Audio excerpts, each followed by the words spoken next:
Hey, everybody, it's Eddie from Tokyo. This is your cryptocurrency update from Japan, and that silent, very visual intro is an AI data painting. And it was at the XRP Ledger Apex 2024 conference in Amsterdam, and it's one of the many designs that graced the walls of a tunnel-like entrance that went to the stage area. The article, which is very, very cool, is about the artist, Ferdi Alici. And yeah, I happened to find it when I was researching the XRP Ledger and AI today. If you're into art and technology, yes, you want to get that link, which will be on my X account. There's a lot going on with AI in every sector around the world. And on the Ripple Engineering blog, the data engineering team is exploring deeper integrations with AI and machine learning, which promise to unlock even more value from the XRP Ledger data. And they're also looking at expanding their analytic offerings, providing some sophisticated tools and insights to their clients and stakeholders. Anchal Malhotra, who is the head of research at Ripple X, gave a presentation on AI and the XRP Ledger. And you can find that AI is just, there are so many use cases. And for XRP Ledger, it might show up in the risk assessment tools, the development decisions, the sentiment analysis, and even trading strategies. The Futureverse Root network is using a lot of AI along with Flare networks. And boy, oh boy, the number of projects that have launched on Flare, it's getting to mind-blowing levels. Yesterday, we learned of a new DEX that's going to have an airdrop for the early participants. It also comes with an AMM with an advanced AI components. I imagine that AI is going to manage liquidity, predict volatility, have trading strategies, and no doubt much more. It's called SparkDex.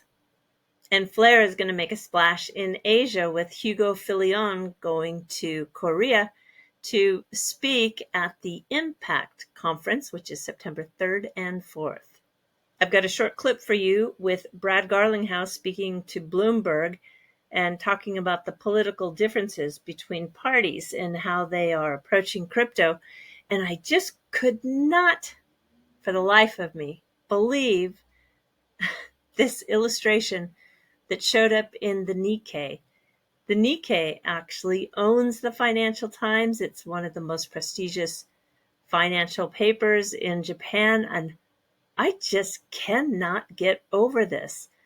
They're showing the cars and hobbies and different values between the Democrats and Republicans. It was like an educational piece on understanding the two parties, and it couldn't be farther from the truth. I mean, the blue Dems here are the ones that eat sushi, drink Starbucks coffee, use electric cars, are from the projects and play basketball, are participating in LGBT parades. They read the New York Times. They use Apple computers, and they watch CNN. Oh my God, I just can't even barely get through it. And then on the right-hand side, they have the Republicans. Look at how they're even dressed differently. I mean, it's just too much. So according to this, the Republicans play baseball, drink Pepsi, eat fried chicken, drive pickup trucks, live in, I guess, houses with flags, American flags on the poles out in the front yard with a white picket fence, listen to country western music. Instead of the New York Times, they're reading the Wall Street Journal. I can barely keep a straight face looking at this. And I guess they're on HP laptops. Oh, I can't get through it. And they watch Fox News and they go to church. Oh, this is terrible. I mean, it's so bad, I guess. Well, either you laugh or you cry, but I just can't take this. I can't believe this is a serious educational piece coming from the most prestigious financial newspaper media company in Japan. It's embarrassing. You've definitely seen crypto move towards President Trump. Why? What is the Biden administration doing that's so wrong that crypto guys don't like it?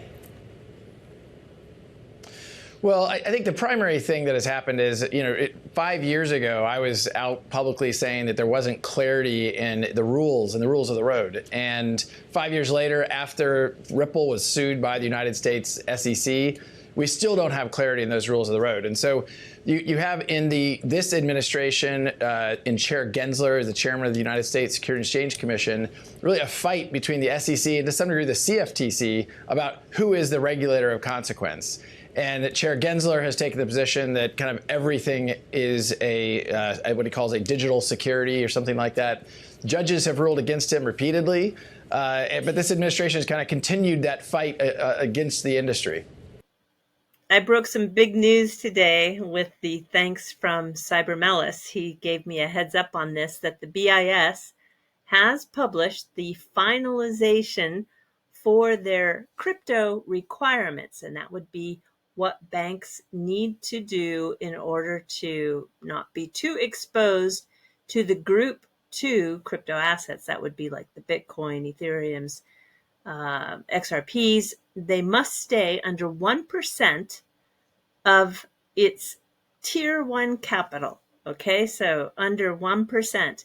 And no single group 2 crypto asset can make up more than 5% of the total group 2 holdings. So if they hold a basket of different cryptos, one cannot represent more than 5% of the total. So this is very interesting. It's very bullish, actually, when you think about the BIS coming out and giving these guidelines. It really tells you that the banks are definitely going to be getting into custody crypto. SBI VC Trade had an article about China laying off purchasing gold for the last 2 months. And when I did some verification to check if there was any other articles covering this, indeed, it was easy to find that China's central bank suspended gold buying for a second month in a row. Earlier today, I released a video. It's a big one, and it's very riveting. It's an hour-long AMA with the former Ripple director of the MENA region. That would be Naveen Gupta. He has moved over to Crystal Intelligence. And all I can tell you is if you're in this space, I think it's a must-watch video. We will solve this problem. And it is through the sheer will of people in the community. But, Crystal, we're part of this solution, but we're only like this much. We need all of crypto's community. Let's fix it. We've done it time and time and time again. This is just the next challenge for us to hurdle. And we'll do it. I know we will. 100%.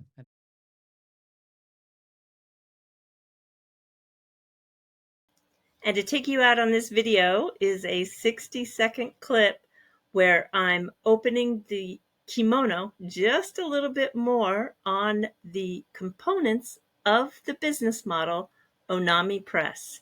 All right, everybody, do take care. Sayonara for now. Bye-bye. What is a dynamic release?